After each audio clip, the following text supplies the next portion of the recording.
জামাতের পক্ষ নিবেন সব জায়েজ। আপনি 100 খুন করবেন, হেরা কইব মোটামুটি আপনি পক্ষ নিছেন আলহামদুলিল্লাহ, আপনি বেহেস্তি। মানে ও কথাবার্তা এমন একটা ভাব যেমন এরা একক বেহেস্তের মালিক। ধরেন আপনি তাকে বিরোধিতা করবেন, ঘুর বিরোধিতা করবেন, একেবারে এমন কয়েকটা দলিল দিয়ে দিবে আপনি দুযুগী, আপনি কাফের মুনাফেক, মানে ফতুয়ার বস্তা লয়ে আইব অলরেডি। কারণ বলতে আমি ডক্টর খলিলুর রহমানের কোনো দিনও বিএনপি করতে দেখি নাই। তাহলে একটা লোক জীবনে বিএনপি করে না, কিন্তু বিএনপির এত বড় দায়িত্ব কেমনে পায়? আমার এই ছোট্ট মাথায় ধরে না, ক্যাচ করে না। বিএনপির থেকে নেতার কোনো অভাবই নাই। এই যে হাবিবুর নবী খান সোহেল কত বড় নেতা, কোনো পদবি পায় না, কিন্তু এই খলিল কোনো সময় কয় না যে জিন্দাবাদ। এই লোক পররাষ্ট্র মন্ত্রণালয় এত বড় দায়িত্ব পায় কেমনি? কিন্তু একটা কোচি মাইয়া 16 বছরের, এবার মনে হয় ক্লাস 10-এ পরীক্ষা দিছে না পরীক্ষার্থী, ওই মাইয়ার লইয়া এক জায়গায় থাকাটা কি জায়েজ? এই আকামডারে গাও ডাকা দেখার যাওয়ার জন্য তো আগে হাজারো অ্যাক্টিভিটিস আছে, মানে জায়েজ করে দিব যেটা জায়েজ। তার মধ্যে যে একটা বাটফার রফিকুল্লাহ আফসারি হাদিস লয়ে বয়ে রয়েছে, জায়েজ। আরও 2টা বিয়া করা নাকি উচিত। তাহলে কোন আমরা কই যাবো? জাগো থেকে ধরেন আমরা ইসলাম শিখি, ধর্ম শিখি, আমরা যেহেতু ধর্ম সম্পর্কে তেমন বুঝি না। তারা যদি ধর্মের নিয়ে তো 9-6 করে, তাইলে আপনি মানুষ হিসেবে তাকে সম্মান করবেন? এগোর থেকে সম্মান বোর্ডটা কি একেবারে উঠে গেছে না? শুনুন, আপনি করল্লা গাছ রুইয়া জীবনে আঙ্কুর ফল পাইবেন না। আপনি জামাতের কাছে প্রকৃত ইসলাম পাইবেন না। এরা যেটা করে ওটা দিন ইসলাম। ইসলাম এরকম 9-6 না, জামাতের কথাগুলি সারাদিন লাগবে। ধরেন নারী নেতৃত্ব হারাম, খালেদা জিয়া শেখ হাসিনা 2 দলের লাগে জোট করছে, এরা কি নারী না? নারী। তারপরে ধরেন এই যে ডক্টর শফিকুর রহমান, ধরেন জার্মানি থেকে একজন মহিলা রাষ্ট্রদূত আইলো, ওনার পাশে বসছে না। ওনার ওই মায়ের তো মাথার কাপড় টাপড় কিছুই নাই, তাহলে ওনার পাশে বসলো না। তাহলে নারী নেতৃত্ব হারাম হইল কেমনি? তারপরে ধরেন মমতা যে সংসদ ভবনে গেছে, গান টান গাইতে, ওইটা সংসদ ভবনে না পাওয়া হয়ে গেছে। এই যে এনসিপি আর জামাত সমিতিজ্ঞ মাইয়া গেল না তাবাচ্ছুম, এই মাইয়া তো পোশাকের স্বাধীনতা চাই অল্প কদিন আগে আন্দোলন করছে, আমরাও আসছিলাম টিএসসিতে, বুঝছি আমরা রিক্সা চালাই। তাহলে দেখছি না অনকি সংসদ ভবন না ফাঁক হয় না। মানে আপনি এমন একটা জামাতের পক্ষ নিবেন সব জায়েজ। আপনি 100 খুন করবেন, হেরা কইব মোটামুটি আপনি পক্ষ নিছেন আলহামদুলিল্লাহ, আপনি বেহেস্তি। মানে ও কথাবার্তা এমন একটা ভাব যেমন এরা একক বেহেস্তের মালিক। ধরেন আপনি তাকে বিরোধিতা করবেন, ঘুর বিরোধিতা করবেন, একেবারে এমন কয়েকটা দলিল দিয়ে দিবে আপনি দুযুগী, আপনি কাফের মুনাফেক, মানে ফতুয়ার বস্তা লয়ে আইব অলরেডি।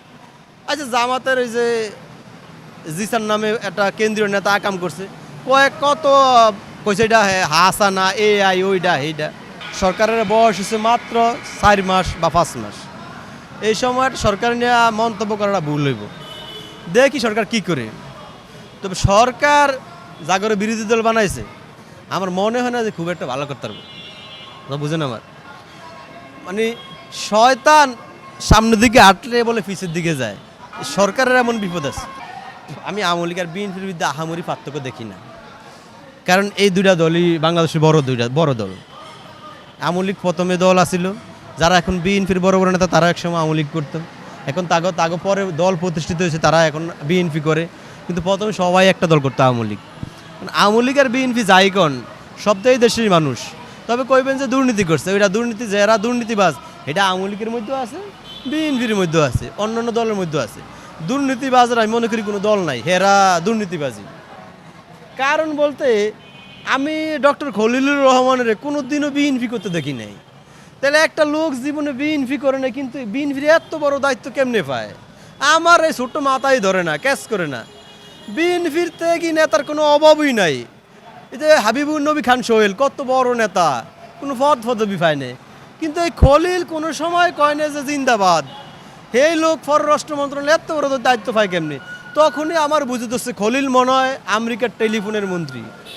হ্যাঁ, এই লোক আমেরিকার কোটায় মন্ত্রী হয়েছে, কারণ আমেরিকা কতগুলো চুক্তি করছে না, এই চুক্তিগুলো বাস্তবায়ন করার জন্য আমেরিকাই খলিলের এই জায়গায় বসাইছে। এই জন্যই আমি বলছি দেশটা বিদেশি ভাব, বুঝছেন?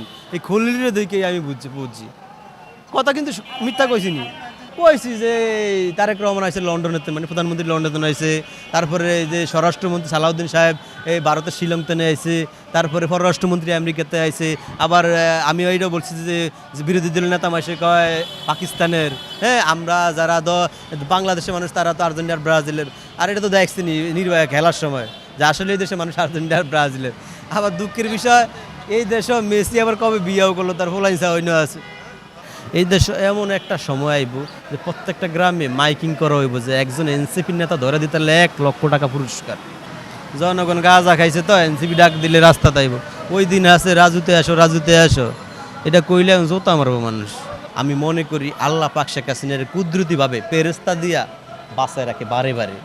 কারণ এই দেশে শেখ হাসিনা কিছু না কিছু ভালো কাজ করছে বিদায় কিছু মানুষ দোয়া করে, আর কিছু মানুষ তার বদ দোয়া করে, দোয়ার পার্সেন্টেজটা বেশি, এই জন্য আল্লাহ ওনারা বাঁচায় রাখে, নাইতো এই জায়গাতে মানুষ বাঁচে না। আরে বাইরে শেখ হাসিনা একটা হিসাব করলে বহুত আগেই মারা গেছে, যেটা বাইসে আছে যে অ্যাডভান্স, তাহলে উনি শেষ সময় আইব, সমস্যা কি? ধরেন আইব, আইলে একটা হইব কি মারা যাইব, হ্যাঁ মরে দেবো কি শেখ হাসিনা তো বহুত আগে এক হিসাবে মারা গেছে। এখন যেটা বাইসে আছে এটা আমি মনে করি নো বলের মতন, মানে ফ্রি হিট, মরলেও কি বাঁচলেও কি। আর এই দেশে আমি মনে করি শেখ হাসিনার তো ফাঁসি দেওয়ার ব্যবস্থা নাই, এই ব্যবস্থা নাই। হয়তো আপনি কোনো হামলা করিয়া সরাসরি গুন্ডা ফান্ডা দিয়ে মাইরা লইতে পারবেন, কিন্তু ফাঁসি দেওয়ার মতো ব্যবস্থা শেখ হাসিনার নাই। আপনি বিশ্বাস করেন যে এই দেশে ওই শেখ হাসিনার বাপ এই দেশটা নেতৃত্ব দিছে, যে এই দেশটা এই উন্নয়নের রূপকার শেখ হাসিনা, ওই দেশে শেখ হাসিনা ফাঁসি হয়ে যাইব? আপনি কি এটা বিশ্বাস হয়? এটা এনসিপির সুসময়, তারপরও তো আপনার মাঝে মাঝে ট্যাঙ্কে করে ফালাই আইতে হয়, হ্যাঁ পুলিশ প্রোটোকল দিয়ে আইতে হয়, তাহলে আর একটু খারাপ সময় হইলে কি চিন্তা করেন? আপনার যে টুকু একজন মন্ত্রী বলছে যে নিকৃষ্ট মানুষ আমলিক করে, ওনার বেয়াইও তো আমলিক করে, কথা বুঝেন। আর এই দেশের কেন্দ্রীয় নেতারাও তো একসময় আমলিক করতো।